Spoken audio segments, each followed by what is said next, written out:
people talk about we're analytically driven, right? Do you know we're the least large? We have the smallest analytics department in the American League East.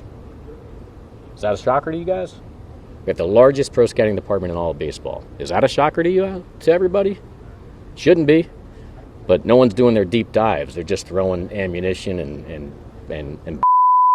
and accusing us of being run analytically. People like to say that we use data to make informed decisions based on logic and reasoning.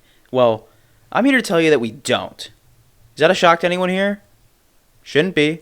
You know, Montas doesn't even get out of the gate. He gets a season practically ending surgery, and obviously then the party continues with Nestor Cortez's hamstring, and then eventually Nestor with the shoulder, and then Sevy with the rib cage, and one right after the other. You can name 5 of your starters. Rodon. The soldiers in Saving Private Ryan were less injured than my pitching staff was this year. Or expectation of having a healthy Severino and hopefully him being what he was, but none of that stuff happened, you know. Oh yeah, sorry guys. I guess I wasn't expecting Severino to have a 6.65 ERA this year. I mean, the guy let up so many home runs, I literally thought he was auditioning to be Pete Alonso's new derby pitcher.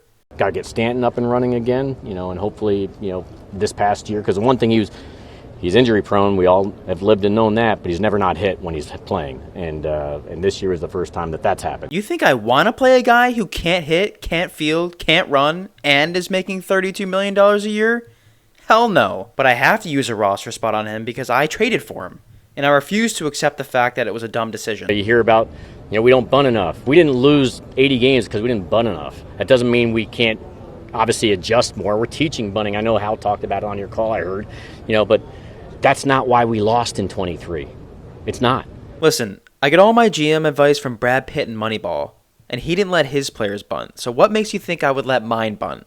At this point last year, closer to the end of the winter, this was a playoff team. This was a World Series contending team. In fact, maybe the best roster they've had to give them such a chance to get to the World Series.